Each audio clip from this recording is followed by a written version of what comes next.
போயிட்டாங்க. அடுத்த நாள் வந்து ஐபிஎல் போர்டு நடக்குது, பிசிசிஐ நடக்குது. பிசிசிஐயில் என்ன முடிவு பண்ணுறாங்க, 1 வாரத்திற்கு நிறுத்தி வைக்கிறோம்ன்றாங்க.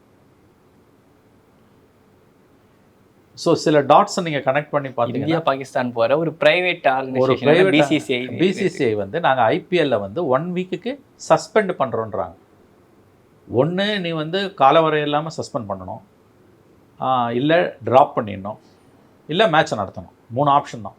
ஒன்று இன்டெஃபினெட்லி சஸ்பெண்டட், அல்லது ட்ராப்டு, இன்றைக்கி இருக்க சுச்சுவேஷனில் முடியாது, பர்மனெண்ட்லி ட்ராப்டு, இந்த சீசன் ட்ராப். 3வது ஆஸ் யூஷுவலாக நடத்தணும். அப்படி இல்லைன்னா வெளில ஏதாவது ஒரு வேறு வெந்நீர் போனது பர்மனெண்ட்டாக ஸ்டாப்டுன்ற முடிவை கூட அன்றைக்கி எடுக்க முடியாது, ஒத்துக்கிறேன். இன்டெஃபினெட்லி சஸ்பெண்டட் இந்த வார்த்தை தான் வந்திருக்கணும். கரெக்டாக 1 வீக்குன்னு மட்டும் சொல்கிறோம்.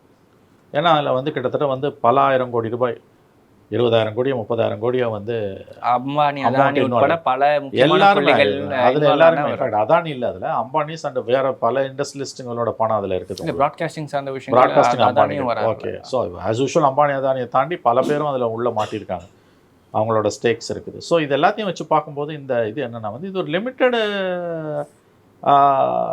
ஃபைட்டாக தான், லிமிட்டட் வார் ஆர் லிமிட்டட் கன்ஃபரன்டேஷனாக தான் இருக்கணுன்றதை ஆரம்பத்துலேருந்தே மோடி கவர்மெண்ட் முடிவு பண்ணியிருக்கு. இதோட தொடர்ச்சி தான் இதுக்கு again coming back to the first position. நாங்கள் தீவிரவாத முகாம்களை தாக்கப் போகிறோம்னு பாகிஸ்தானுக்கு ஜெய்சங்கர் ஏற்கனவே அறிவுரை கூறினார், தகவலை தெரிவித்தார்ன்றது அர்த்தம் என்னென்னா, அதோட மீனிங் என்னென்னா, நாங்கள் மிலிட்ரி டார்கெட்ஸை எங்கேஜ் பண்ண மாட்டோம்.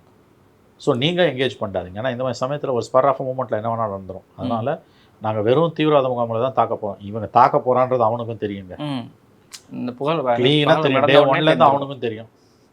இவங்களுக்கும் இது வந்து ஒரு லிமிட்டடாக முடிச்சுக்கணும் தான் இவங்க பார்த்துருக்காங்க. லிமிட்டடாக முடிச்சுக்கிட்டாங்க, அவ்வளோதான். இதில் ராகுல் காந்தி எழுப்பக்கூடிய கேள்வி நியாயமான கேள்வி தான். இது வரைக்கும் ஜெய்சங்கர் அதுக்கு பதில் சொல்ல, வழக்கம் போல் வெளியுறவுத்துறை அதிகாரிகள் தான் பதில் சொல்கிறாங்க.